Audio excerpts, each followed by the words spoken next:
The Nullarbor Plain looks like the emptiest place on Earth. Flat, treeless, cracked by heat. Nothing breaking the horizon for 1,000 kilometres. The name itself means no trees. Underneath it is a different story. A skeleton became an extinct species rebuilt from scratch. One cave's walls held marks that doubled the known history of who lived here. And buried in the rock was a signal that the whole plain used to be somewhere else entirely, climatically speaking. Cavers confirmed it. Paleontologists confirmed it. The Mirning people, whose country this is, had never needed convincing. Every few years, something new comes out of the ground here that rewrites what was thought settled.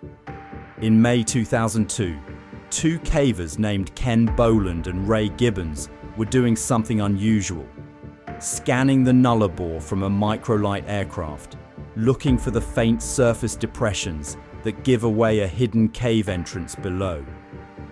From the air, they spotted 3 of them, tucked into a stretch of the plain nobody had ever formally explored. When they climbed down into the first chamber, they found something that had no business being that well preserved. A skeleton, lying exactly where the animal had died, with no dust on it and every bone still in position. Nobody had ever set foot in that cave before. Whatever was down there had been undisturbed for hundreds of thousands of years. What they'd found was the first ever complete skeleton of Thylacoleo carnifex, the marsupial lion. Roughly the size of a leopard, built like something between a bear and a big cat, with an estimated bite force rivaling an African lion nearly 3 times its size. It had retractable claws, a huge opposable thumb claw for disemboweling prey, and teeth built for shearing rather than crushing. For over a century, scientists had only ever pieced this animal together from scattered, damaged fragments. Now they had the whole thing laid out like it had died yesterday. It hadn't. Later dating placed the skeleton at somewhere between 500,000 and 780,000 years old. The reason it looks so fresh has to do with how these particular caves work. Many of them are what cavers call blowholes, narrow vertical shafts that breathe, pulling air in and out as atmospheric pressure shifts on the surface above.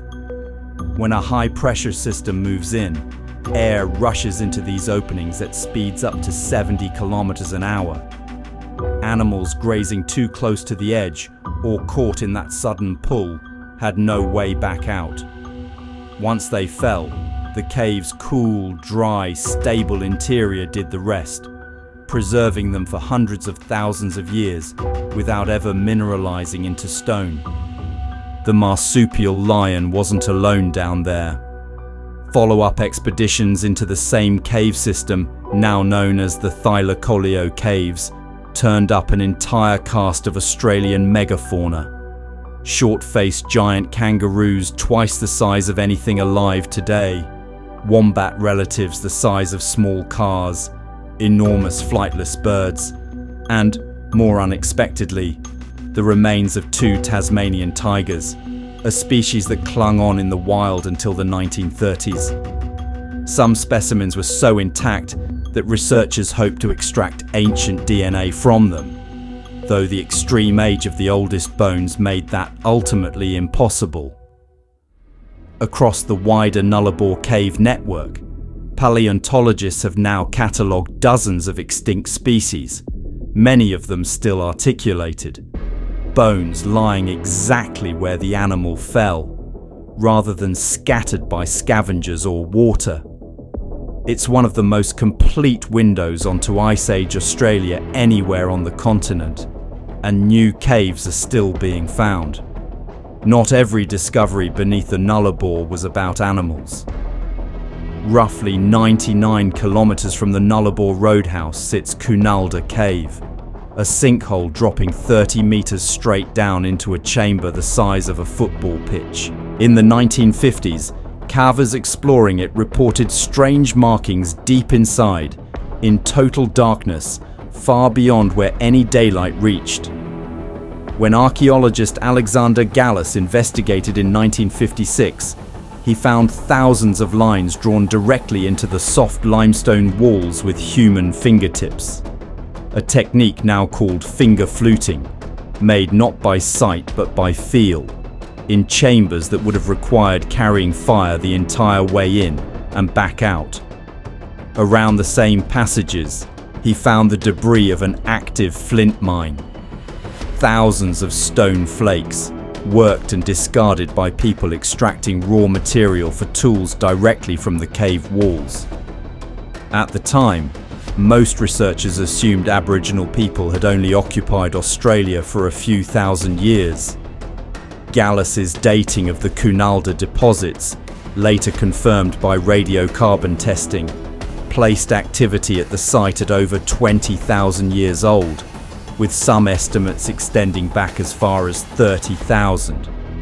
It didn't just add a few thousand years to the record, it rewrote the entire timeline of human presence on the continent, and it did it from a single cave most people still can't name. The flint itself turned out to matter almost as much as the art. Researchers later traced Nullarbor flint to trade networks stretching thousands of kilometres alongside goods like pearl shell carried in from the far side of the continent, evidence of a trading world far more connected than anyone had given Ice Age Australia credit for. Some of the Nullabor's biggest discoveries weren't found by paleontologists or archaeologists at all, but by cave divers pushing into passages nobody had dared enter before. Cocklebiddy Cave, in the plain's western reaches, drops into a flooded tunnel system that eventually stretches for more than 6 kilometres, around 90% of it entirely underwater. In 1982, a diving team surfaced nearly 4 kilometres in to find something nobody expected. A vast, dry, air-filled chamber sitting in total darkness beneath the plain, large enough to camp in. They named it Toad Hall. The following year, the same team pushed even further, setting what was then the longest cave dive ever completed anywhere in the world. A record that would be extended again in 1995 and mapped in far greater detail in 2008 using purpose-built underwater tracking equipment. Divers who've made the swim describe conditions almost nowhere else on Earth. Water so clear it barely registers as water at all. Silent, motionless, lit only by torchlight, closer to floating in space than swimming. It is not a casual dive. In the early 1970s, a string of fatalities in Australian cave systems forced the creation of a formal certification body, and diving in Cocklebiddy today requires specialist training most recreational divers never pursue. What lies at the very end of the system, past the third flooded passage, is still being mapped. All of that, the bones, the fingertip marks, the 6 kilometres of flooded tunnel, was still only half the puzzle. The caves themselves posed a much stranger question. Caves like these don't form in dry rock. They form when large volumes of water dissolve their way through limestone over long periods of time. But the Nullarbor today receives barely 200 millimetres of rain a year, among the driest conditions anywhere on the continent. So how did a cave system this size, running beneath more than 200,000 square kilometres of limestone, ever form here at all? For decades, nobody could answer that with any precision, because the mineral formations inside the caves, stalactites and stalagmites, known collectively as speleothems, were too old for standard dating methods to handle reliably.